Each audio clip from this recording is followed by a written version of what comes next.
구주께서 갈릴리 바닷가에서 성령을 베풀었을 때 많은 군중이 그분을 따랐습니다. 더 많은 사람들이 말씀을 들을 수 있도록 그분은 베드로의 어선에 올랐고 육지에서 조금 나가기를 청했습니다. 말씀을 끝낸 후에 그분은 밤이 새도록 고기를 잡았지만 아무런 성과가 없었던 베드로에게 호수의 안쪽으로 가 깊은 물에 그물을 내리라고 말했습니다. 베드로는 순종했으며 그물이 찢어질 정도로 많은 고기를 잡았습니다. 베드로는 와서 도와달라고 그의 동업자인 야고보와 요한을 불렀습니다. 모두가 잡힌 고기의 수를 보고 놀라워했습니다. 예수님께서 베드로에게 말했습니다. 무서워하지 말라. 이제후로는 내가 사람을 취하리라. 누가는 그 다음에 이렇게 말합니다. 그들이 배를 육지에 대고 모든 것을 버려두고 예수를 따르니라. 그들은 주님의 제자가 되었습니다.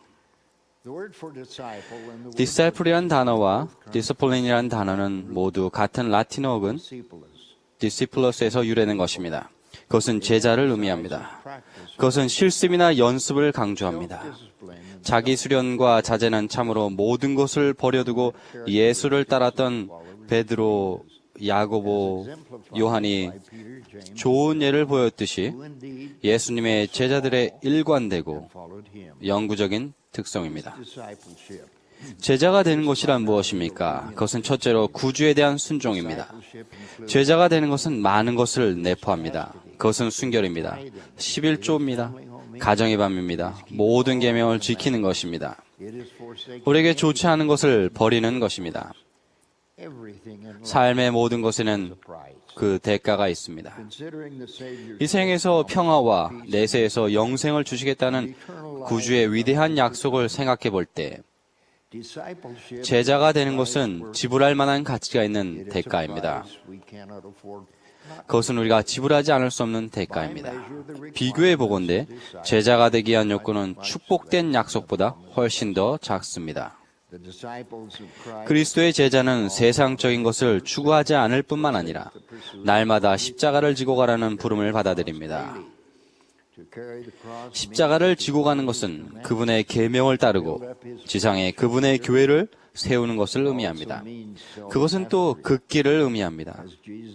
나사렛 예수가 우리에게 가르치셨듯이 아무든지 나를 따라오려거든 자기를 부인하고 날마다 제 십자가를 지고 나를 따를 것이니라.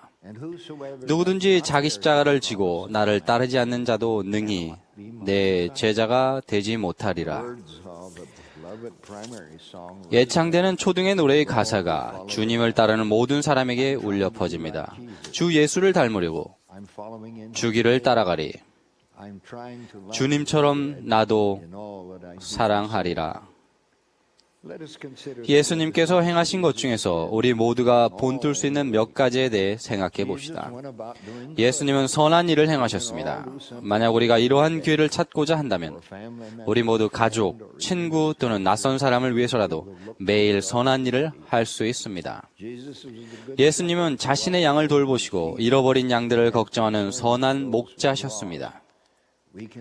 우리는 외롭거나 활동이 저조한 사람들을 찾아 그들의 친구가 될 수 있습니다. 예수님은 불쌍한 나병 환자를 포함하여 많은 사람들에게 동정심을 가지셨습니다. 우리도 동정심을 가질 수 있습니다.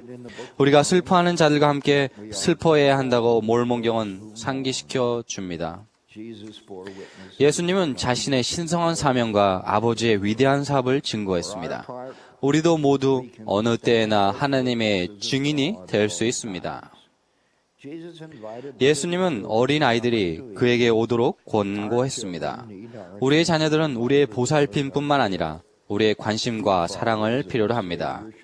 구주의 참된 제자들은 자신의 목숨을 버릴 각오가 되어 있어야 하며 어떤 분들은 그렇게 할 특권을 가졌습니다. 교리야 성역에서는 이렇게 권고하고 있습니다. 어느 누구도 나를 위하여 자기 목숨 버리기를 두려워 말지어다. 이는 누구든지 나를 위하여 자기 목숨을 버리는 자는 자기 목숨을 다시 찾을 것임이니라. 그리고 누구든지 나를 위하여 자기 목숨을 기꺼이 버리고자 아니하는 자는 나의 제자가 아니니라. 우리는 사도행전에서 은혜와 권능이 충만하여 큰 기사와 표적을 민간에 행하였던 제자 스데반의 기사를 읽을 수 있습니다. 스데반은 예루살렘에서 그를 신성모독으로 거짓 고소한 적개심을 품은 청중을 만나게 되었습니다. 그는 그들 앞에서 변형되었습니다. 스데반은 구주의 신성함에 대해 간증했으며 그가 군중에게 회개를 외쳤을 때 그들 가운데 몇 사람이 그를 돌로 쳤습니다. 스데반이 성령이 충만하여 하늘을 우러러 주목하여 하나님의 영광과 예수께서 하나님의 우편에 서신 것을 보고 스데반이 죽었을 때 그의 입에서 나온 마지막 말은 주여 이 죄를 그들에게 돌리지 마옵소서였습니다. 멕시코 교회의 초창기에 그리스도의 제자인 충실한 지도자 2명이 그들의 믿음 때문에 순교당했습니다. 목숨을 잃은 그 두 사람은 라파엘 몬로이와 빈센테 모랄레스였습니다. 멕시코 혁명 동안 라파엘 몬로이는 작은 멕시코 산 마르코스 지부의 회장이었고 빈센테 모랄레스는 그의 제1보좌였습니다. 1915년 7월 17일 그들은 사파타 추종자들에 의해 체포되었습니다. 만약 그들이 자신의 무기를 버리고 이상한 종교를 단념한다면 그들의 목숨을 살려줄 것이라고 했습니다. 몬로이 형제는 무기를 가진 게 없다고 말하고는 다만 주머니에서 성경과 몰몬경을 꺼냈습니다. 그는 여러분, 이것이 제가 지닌 유일한 무기입니다. 이것은 오류에 대한 진리의 무기입니다. 라고 말했습니다. 무기를 발견할 수 없게 되자 그 두 형제들이 무기 숨긴 곳을 밝히도록 하기 위해 잔인한 고문이 가해졌습니다. 그러나 무기는 없었습니다. 그들은 그 작은 마을의 변두리로 끌려갔습니다. 거기서 체포자들은 그들을 총살하기 위해 큰 물풀의 나무 옆에 세웠습니다. 책임자는 만약 그들이 자신의 종교를 버리고 사파티스타스에 가담한다면 그들에게 자유를 주겠다고 제안했지만 몰로 형제는 내 종교는 목숨보다 더 소중하기에 그것을 버릴 수는 없소 라고 대답했습니다. 그러면 그들은 총살될 것이라는 말이 돌아왔고 다른 요구사항이 있는지 질문이 던져졌습니다. 라파엘 형제는 처형되기 전에 자신이 기도하도록 허락해달라고 부탁했습니다. 사형 집행인들 앞에서 그는 무릎을 꿇고 모두가 들을 수 있는 목소리로 하나님이 그의 가족들을 축복하고 보호해 주시며 지도자 없이 남겨질 그 작고 어려운 지부를 돌보아 주시기를 기도했습니다. 기도를 마친 후에 그는 구주께서 십자가에 달렸을 때 하신 그분의 말씀을 인용하여 사형 집행인들을 위해 간구했습니다. 아버지여, 저들을 사하여 주옵소서. 자기들이 하는 것을 알지 못함이니이다. 그 후에 집행인들은 몰로 형제와 모랄레스 형제를 총살했습니다. 몇 년 전 저는 한 스테이크 회장단을 개편하기에 멕시코에 갔습니다. 접견을 하는 동안 저는 라파엘 몬로의 후손 중 한 분을 만나는 특권을 가졌습니다. 저는 그분이 지닌 간증의 깊이와 복음에 대한 헌신에 깊은 감명을 받았습니다. 제가 몬로 형제의 나머지 후손들에게 일어난 일을 그에게 물었을 때 그는 그들 중 많은 사람들이 선교 사업을 했으며 교회에서 계속 충실하다고 말했습니다.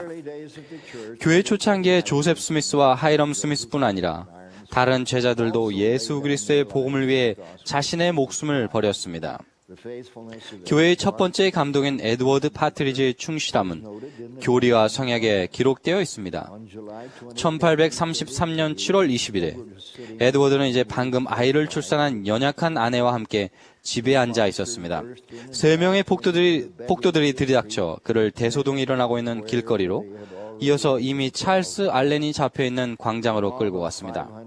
500명의 폭도들은 대변인을 통해 에드워드와 찰스가 몰몬경을 믿는 신앙을 포기하든지 아니면 그 지역을 떠날 것을 요구했습니다. 에드워드 파트리지는 이렇게 대답했습니다. 제가 저의 종교를 위해 고통을 당해야 한다면 제 앞서 다른 사람들이 겪은 것보다 더하지는 않을 것입니다. 저는 이 지역에서 어떤 사람을 상하게 한 적이 없으므로 떠나는 것에 동의하지 않을 것입니다. 저는 어느 누구에게도 기분 상할 만한 일을 한 적이 없습니다. 여러분이 저를 폭행한다면 무죄한 사람을 학대하는 것입니다. 그 폭도들은 에드워드와 찰스에게 조제 탄산칼리와 살이 타들어가는 산이 포함된 뜨거운 탈을 머리부터 발끝까지 붓고 이어서 그 타오르는 탈에 달라붙는 깃털을 뿌렸습니다. 선지자 조셉 스미스는 몇 년 후 46세 때 에드워드의 죽음을 그와 같이 묘사했습니다. 그는 미주리주 박해로 말미암아 목숨을 잃었으며 그들의 손에 피가 요구될 사람 중 바로 한 명입니다.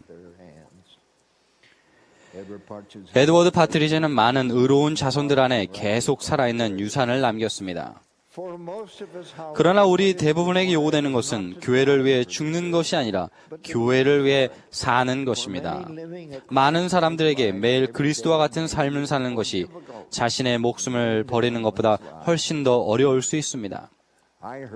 전쟁 중에 저는 많은 사람들이 목숨을 고려하지 않고 비이기적이고 영웅다우며 고결한 행동을 할 수 있다는 것을 알게 되었습니다. 그러나 전쟁이 끝나 집에 왔을 때 그들은 일상적인 생애 부담을 이겨낼 수 없었으며 담배, 술, 마약, 그리고 방탕의 노예가 되었습니다. 그것으로 인해 결국 그들은 목숨을 잃게 되었습니다. 혹자는 이렇게 말할지 모릅니다. 저는 보잘것없는 사람입니다. 능력이나 지위도 없고요. 교회는 처음이고 재능과 능력도 부족합니다. 별로 도움이 되지 않아요. 또 이렇게 말할지도 모릅니다. 변화하기엔 너무 늙었어요. 이미 살 만큼 살았어요. 왜 노력해야죠? 변화하기에 결코 너무 늦지 않습니다.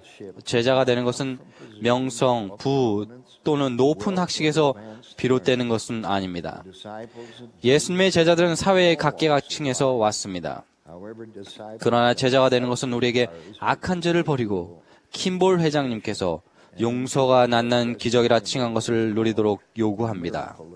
이것은 회개를 통해서만 올 수 있는 것입니다. 그것은 우리가 죄를 버리고 매일 진리와 의의 추종자가 되기로 결심한 것을 의미합니다. 예수님은 이렇게 가르치셨습니다. 너희가 어떠한 사람이 되어야 마땅하냐? 진실로 내가 너희에게 이르노니 나와 같은 자라야 하느니라. 많은 사람들은 제자가 되는 대가가 너무 높으며 부담이 된다고 생각합니다. 어떤 사람들에게 그것은 너무 많은 것을 포기하는 것을 뜻합니다. 그러나 그 십자가는 보이는 것처럼 무겁진 않습니다. 순종함으로써 우리는 그것을 지고 갈 더 큰 힘을 얻게 됩니다. 수고하고 무거운 짐진 자들아 다 내게로 오라. 내가 너희를 쉬게 하리라. 나는 마음이 온유하고 겸손하니 나의 멍에를 메고 내게 배우라. 그리하면 너의 마음이 쉼을 얻으리니 이는 내 멍에는 쉽고 내 짐은 가벼움이라. 제자로서 우리의 참된 자격은 그분의 방법이 우리의 방법이 되었다라고 분명히 말할 수 있을 때 오게 됩니다. 제자가 되는 축복은 대가를 기꺼이 치르려고 하는 모든 사람들이 손쉽게 얻을 수도 있습니다.